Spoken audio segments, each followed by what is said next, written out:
Welcome to another episode of the Bandage Podcast, a weekly wrap-up of the most trending healthcare news. Each week, we'll discuss the latest in healthcare, health IT, and compliance. In this week's episode, we discuss new ovarian cancer detection, a smart health light, and a new year health initiative.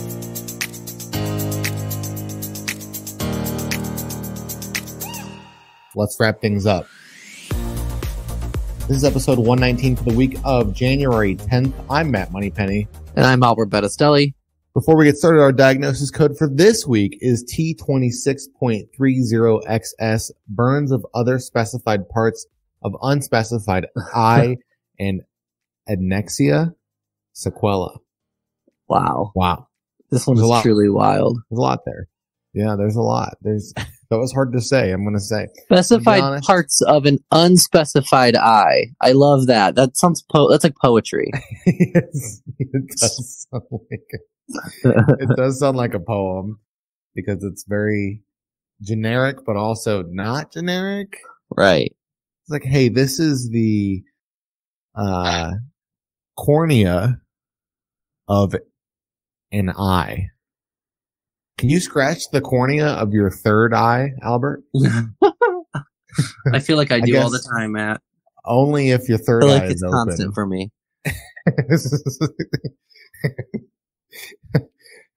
Unspecified eye opened on the forehead. All right.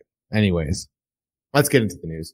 First up, we have Cedars-Sinai scientists say Cedars-Sinai scientists have found origins of a common ovarian cancer by modeling fallopian tube tissue.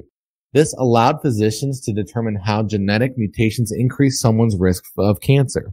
Through the created tissue, scientists can predict patients who may develop ovarian cancer, allowing for early detection and prevention strategies. Ovarian cancer is the leading cause of gynecologic cancer deaths in the U.S. due to mild symptoms and difficult tumor detection. This study's findings could assist doctors in identifying which patients are most likely to develop ovarian cancer and searching for new ways to prevent or treat it. Huh. You know, it feels like every week we have some sort of news story about cancer development, which is great, but it's also crazy to think about, you know, you always hear about how much money gets put into cancer research. Right. But with how often we talk about it, it really, you know, kind of comes to fruition. Yeah, like it's great. It's good to see like breakthroughs like this and especially with ovarian cancer because I've always heard that like ovarian cancer is essentially a death sentence. Like people who get it, it's always it's always like way too late because you don't know you have it because the symptoms are mild, like we said, but also it's hard to like find. So being able to kind of find it or at least like find people who might be more likely to get it ahead of time and then sort of like monitor them throughout their life and be like, okay, we're going to watch like for any warning signs or like we know places to look or whatever that might save some lives, which is really, really cool. Absolutely. They're always interesting ways of like trying to figure out different or like what happens with the disease. And it's a very creative, medical research, area to be in. For sure. All right. Next up, turn the light on so you don't fall, or at least so you can detect if you do. A smart lighting company announced that a smart health monitoring bulb will be one of its new products for 2022. The Singled Smart Health Monitoring Light is a dual Wi-Fi and Bluetooth bulb with built-in health monitoring using radar technology. It's designed to track sleep and certain biometric measurements, such as heart rate and body temperature, as well as other vital signs. The bulb can work alone, or multiple bulbs connected via a Bluetooth mesh network can work together to create a virtual map that can detect human behavior. It can even determine if someone has fallen. This could be an unobtrusive way to monitor whether a person living alone has fallen and potentially injured themselves. It hasn't been revealed yet what the bulb will do once it detects a fall. The product is still under development, but it's due to launch in the fourth quarter of 2022. That's pretty cool, actually. It is cool. I didn't know that there would be any kind of use to like, you know, smart light bulbs other than just having them be turned on by your phone. Right. Or just your voice being like, yeah. So they're just, I don't really know how they're using radar to track all that stuff. I don't know, but that light bulb is going to be pricey. That's going to be like a $75 light bulb. It's like, you think that You think that Philips Hue lights are expensive. Wait till you try to get this radar infused light bulb. Right. I just wonder if they're going to like have the radar sound like from movies, like the yeah, it's just constant like like it's just scanning the room over and over again. That would be terrible. That would be pretty terrible.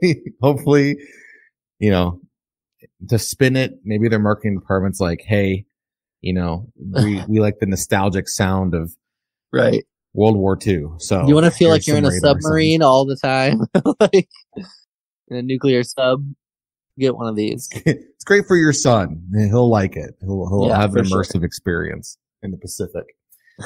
Yeah, very neat. I don't know how it works, but other than radar, I don't know how radar can detect temperature. So maybe it's a little bit of infrared, but right. Who knows? Interesting.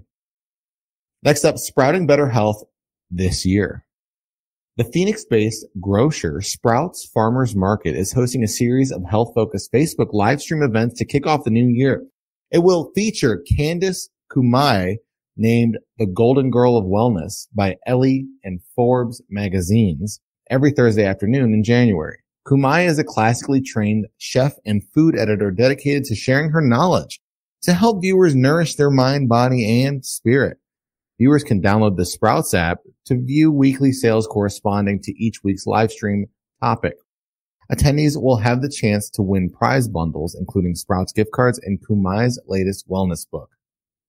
So this seems like the story is more so an advertisement, but yeah, for real. It seems also, like they said Golden Girl, and then I thought of Betty White. May she rest in peace. Right. R.I.P. Right.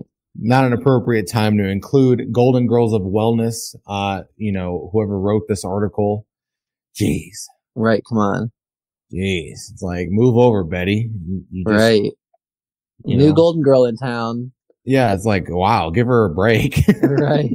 I mean, I guess if you want to learn more about nutrition from this Golden Girl of Wellness, here's your chance. Yeah. Check that out. Stream. Yeah. Check it out. Why not? With that, let's go into our next segment. BREACH, Breach Patrol. It's a breach! All of the latest cybersecurity breaches. Welcome to Breach Patrol. We talk about the latest breaches all across the world. Albert, what do we got? All right. Well, Happy New Year. Your data's been stolen. Uh-oh. Hackers breached the computer network of Broward Health in October of 2021, and victims were just notified on January 1st of 2022. What a way to start the year. The hackers potentially accessed medical and financial information of over 1.3 million patients and employees. This data includes bank account information, social security numbers, and confidential medical histories. The intruder gained access to the network through the office of a third-party medical provider. Broward Health promptly contained the incident, notified the FBI and Department of Justice, required password reset for all employees, and engaged an independent cybersecurity firm to conduct an investigation. The DOJ requested that Broward Health delay the notification of the breach to ensure that the notification didn't compromise the ongoing law enforcement investigation. Whoa. Yeah. 1.3 million patients. It's a lot of people. It's literally January 1st. I know. For real. Ring in the new year, your data might have been stolen. People wake up a little groggy on January 1st because of their events on New Year's Eve. And events, quote unquote. They're like, oh, so I'm glad does that make, my question is if the breach happened in 2021, does that make it be like you hate 2021? Or since you got notified on the 1st of January 2022, does it mean that you hate 2022? Right. 2022. Good question. These are the questions we got. This is what we got to ask, No, these are good questions. This is why our listeners listen to us, Albert. I know. I mean, because of the hard questions. But yeah, I mean, that's terrible. Hopefully, I feel bad. I guess if you were notified, get some identity theft protection. Right. But yeah. Next up, calling all impacted customers, stay vigilant against scams. There's that word again. U.S. Cellular, self-described as the fourth largest wireless carrier in the U.S., disclosed a data breach after the company's billing system was hacked in December. The mobile carrier sent a data breach notification letter to 405 impacted individuals. The hackers attempted to leverage access to customer account information to fraudulently port numbers. There's no indication that the hackers could have accessed sensitive information such as social security numbers and credit card details. The company reset impacted customers' security questions, answers, and personal identification numbers linked to their accounts. Impacted customers are advised to be on the lookout for targeted phishing scams using personal information that's stolen from the company's CRM systems. So why does US Cellular have social security numbers?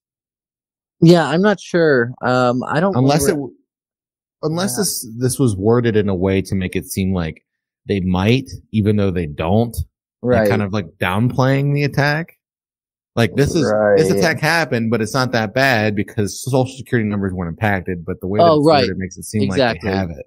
That's probably what it is. They're probably just trying to it could be worse. So we could have had we could have given your social security number. You know what? Yeah. At least we're not a healthcare company because we can't handle your data. Right. I also love self-described as the fourth largest wireless carrier. They are that's what I know. That's kind of a I don't know. It's kind of like a slap in the face. Right. Self-described as not the leading carrier in terms of coverage self-described as, hey, we're the fourth largest. Yeah, I've never heard of it, so maybe they are. Yeah, maybe they are. Well, either way, hopefully the impact wasn't too bad from the breach. And yeah, I guess if you just lost your security questions, what you should do in this case is if you use the same security questions across the board, yeah, and answers, you should probably change them just to be safe. But people have to get your password before that happens. So, right. Finally, not very hospitable to steal employee data. A ransomware attack on the McMenamins dining and hospitality empire in the Pacific Northwest confirmed a ransomware attack that impacted 12 years worth of employee data. The cyber attackers made off with internal employee data for those who worked for the company between January 1st, 1998 and January 30th, 2010. The attack forced McMenamins to shut down various operations, but locations can still receive customers.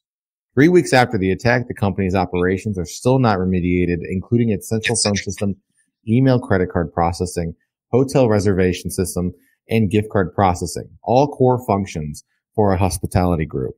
For now, the company is asking people to delay their hotel bookings or to call properties directly. It's using the third-party Dinerware point of sales for credit cards.